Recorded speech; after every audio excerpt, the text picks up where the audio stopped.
नमस्कार,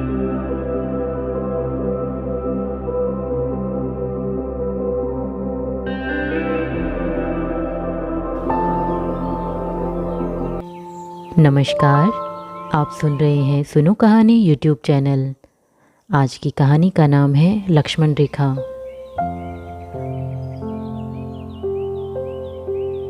अश्वनी दाढ़ी बना रहा था। शुभा अभी तक बिस्तर पर लेटी थी। उसे अधखुली आंखों से पलंग के पास कुछ टटोलते देखकर अश्वनी बोला, क्या ढूंढ रही हो शुभा? कॉलबेल कहाँ है? अभी तक कोई चाय क्यों नहीं लाया? शुभा झुंझलाकर बोली। अश्वनी को कुछ क्षण अपने को संयत करने में लगे। बोला, अभी लाता हूँ। रसोई में उसकी माँ माया और बहन अशोका काम में व्यस्त थी। अशोका से एक ट्रे में चाय लगाने के लिए कहकर माँ से बोला, माँ, आपकी बहू रानी को शिकायत है कि अभी तक उनके लिए कोई चाय क्यों नहीं ले गया। अश्वनी का मुंह अपमान से लाल हो रहा था। यह देखकर माया ने कहा, तो उससे कुछ ना कहना बेटा, समय आने पर स्वयं ही सब समझ जाएगी। उसके प्रति हमारा व्यवहार उचित रहना चाहिए। अश्वनी ट्रे लेकर चला गया। माया ठंडी सांस लेकर पास पड़ी कुर्सी पर बैठ गई। हारे से स्वर में अशोका से बोली, क्या मैंने अश्वनी की इच्छा के विरुद्ध यह संबंध स्वीकार कर उस पर अन्याय किया है? फिर जैसे अपने को ही समझाती सी बोली, केदारनाथ जी ने जब तुम्हारे पिता द्वारा उन्हें दिए वचन का स्मरण दिलाया तो मैं इनकार भी कैसे करती। इतना तो मैंने कहा था कि दोनों परिवारों के जीवन स्तर में बहुत अंतर है। मेरे पति कभी यह नहीं चाहते कि उनके दिए हुए वचन के कारण शुभा दुखी रहे। तब केदारनाथ जी ने विश्वास दिलाया था कि शुभा अपने को हमारे अनुकूल ढाल लेगी। ठीक ही तो कहा था माँ। कल ही भाभी विदा होकर आई है और आज ही आपने कैसे समझ लिया कि वह अपने को नहीं बदल पाएंगी? जब वह जान जाएंगी कि जीवन में धन का महत्व इतना नहीं है जितना वह समझती हैं, तो स्वयं हम लोगों में मिल जाएंगी। अशोका ने माँ को तसल्ली देते हुए कहा। शुभा ड्रेसिंग टेबल के सामने बैठी बाल संवार रही थी। दरवाजे पर दस्तक सुनकर उसने रूखे स्वर में पूछा, कौन है? मैं हूँ भाभी, आपके लिए नाश्ता ले आऊँ? अशोका ने कमरे में प्रवेश करते हुए मधुर स्वर में पूछा। तुम्हारे भैया कहाँ हैं? वह तो ऑफिस चले गए। क्या? उन्होंने छुट्टियां नहीं ली? मुझसे कहकर भी नहीं गए? शुभा के स्वर में आहत अभिमान था। अशोका ने बताना उचित नहीं समझा कि अश्वनी ने शुभा के रंग ढंग देखकर छुट्टियां रद्द कर दी थी। उसने सिर्फ इतना ही कहा, आप शायद दिखाई नहीं दी होंगी इसलिए नहीं कह पाए होंगे। अच्छा, मेरे लिए नाश्ता ले आओ, शुभा ने तीखे स्वर में कहा। अशोका कुछ ही देर में एक ट्रे में नाश्ते का सामान लेकर आ गई। शुभा के पास एक छोटी मेज पर ट्रे रखते हुए बोली, भाभी, मैं कॉलेज जा रही हूँ। महरी जूठे बर्तन उठाकर ले जाएगी। फिर कमरे के दरवाजे पर पहुंचकर वह मुड़ी और स्नेहसिक्त मुस्कुराहट के साथ हाथ हिलाकर बोली, अच्छा भाभी। शुभा को लगा सुगंधित समीर का एक झोंका कमरे से गुजर गया। अन्यमनस्क सी होकर उसने ट्रे की ओर देखा तो उसकी सुप्त शुदा जाग उठी। थोड़ी ही देर में उसने सारी ट्रे खाली कर दी। स्वादिष्ट और तृप्तिकर भोजन से उसका मिजाज कुछ बदला। उसने सोचा क्यों न वह खुद ट्रे रसोई में ले जाए। सोहनी बर्तन धो रही थी। माया उन्हें पोंछकर यथास्थान रखती जा रही थी। सफ़ेद वस्त्रों में माया का गौरवर्ण मुख चमक रहा था। अनचाहे शुभा के हृदय में उसके प्रति आदर के भाव जाग उठे। माया की दृष्टि जैसे ही उस पर पड़ी, प्रसन्न होकर बोली, अरे बेटी, तुम स्वयं ही बर्तन ले आई। नौकरानी ने उठकर उसके हाथों से बर्तन ले लिए। शुभा रसोई में पड़ी कुर्सी पर बैठते हुए बोली, रसोई घर तो आपका बहुत बड़ा है। माया हंस पड़ी, बोली, रसोई ही तो घर का हृदय है। यहीं से सब जीवन पाते हैं, तो क्यों न उसको उचित मान मिले। फिर भोजन बनाते बनाते माया उसे अतीत की छोटी बड़ी रोचक घटनाएं, जो अधिकतर अश्वनी से संबंधित थी, सुनाती रही। शुभा मंत्रमुग्ध सी सुनती रही। उसे प्रतीत हो रहा था कि वह एक खिड़की से अपने पति के जीवन की झांकी देख रही है और वह झांकी बहुत ही मनमोहक है।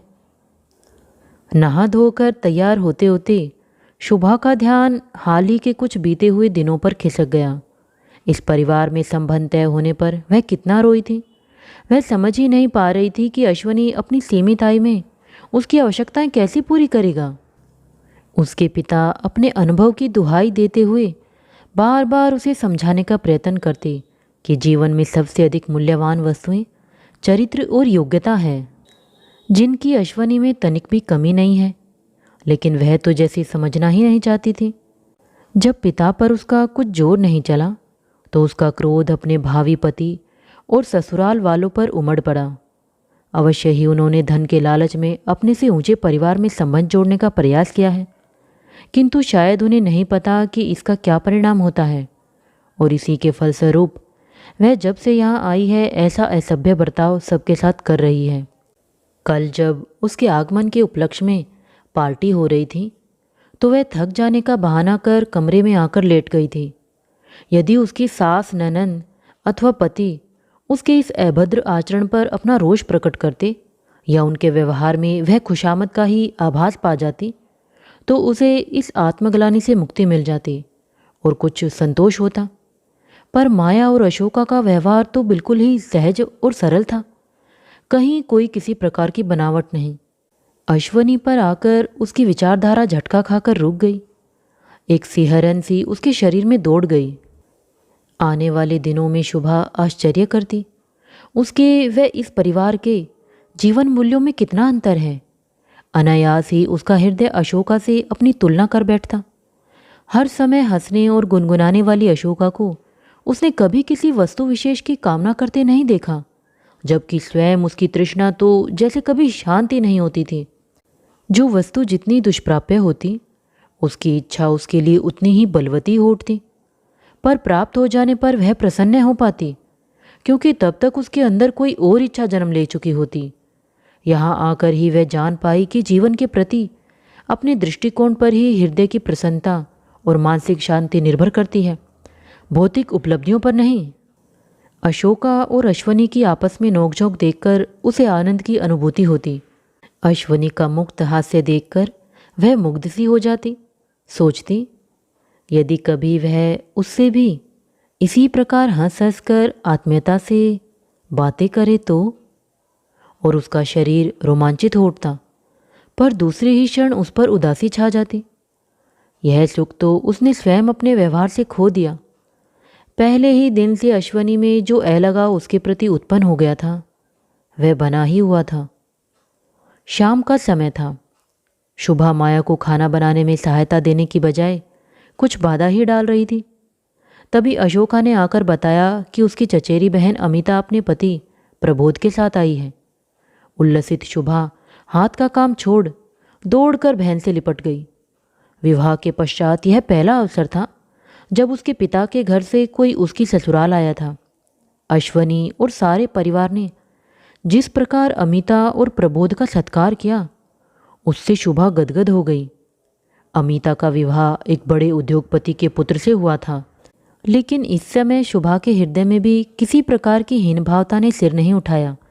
अश्वनी का प्रभावशाली व्यक्तित्व, उसका उच्च भौतिक स्तर और शिष्ट व्यवहार इस समय प्रबोध की तुलना में उसे और भी अधिक प्रभावित कर रहा था। अमिता में वह एक प्रकार की उत्तेजना और अशांति का आभास पा रही थी। प्रबोध भी एक के बाद दूसरी सिगरेट पिए जा रहा था। वह समझ पा रही थी कि इन लोगों की अशांति और चिंता का कारण इनका छिपा हुआ काला धन है, जो किसी समय भी बाहर आकर इन्हें जेल की सलाखों के पीछे खड़ा कर सकता है। आज यह रहस्य उसकी समझ में आया कि क्यों बचपन से ही उन लोगों के हाथ में आवश्यकता से अधिक धन रहता था।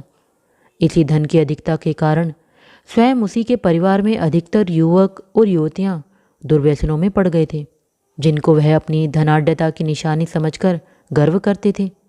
अमिता के जाने के पश्चात शुभा को लगा कि उसके मस्तिष्क में छाई कोहरे की अंतिम परत भी छट गई है। अश्वनी कमरे में आकर लेट गया था। शुभा अंदर आई तो वह बोला, तुम्हारे बहन बहनोई का हम उनकी मर्यादा के अनुरूप सत्कार नहीं कर सके, तुम्हें बुरा तो नहीं लगा? जीवन में पहली बार मैंने इतने आत्मगौरव का अनुभव किया है, शुभा ने कहा। अश्वनी ने अचकचाकर उसकी ओर देखा, कहीं वह व्यंग्य तो नहीं कर रही? शुभा बोली, आपको मेरी बात पर विश्वास नहीं हुआ ने? हो भी कैसे? कभी आप मेरे इतने निकट आए ही नहीं कि मेरे मन के भावों को जान सकें। अश्वनी पलंग पर उठकर बैठ गया। बोला, शुभा, कोई भी पति यह नहीं चाहता कि उसकी पत्नी किसी भी कारण उसे अपने से हीन समझे। तुम्हारे व्यवहार से मुझे ऐसा ही प्रतीत हुआ है। हुआ है नहीं, हुआ था कहिए। उसके लिए क्या आप कभी मुझे क्षमा नहीं कर सकेंगे? क्या सदा ही मेरे विरुद्ध अपने हृदय के चारों ओर लक्ष्मण रेखा रखेंगे? कैसी पागल हो तुम? अश्वनी ने हंसकर कहा। मैं तो इस दिन की प्रतीक्षा में ही था कि कब तुम अपनी ऊंचाइयां छोड़कर मेरे बराबर में आ खड़ी होती हो। मेरी बाहें तो सदा ही तुम्हें पाने के लिए बड़ी हुई हैं।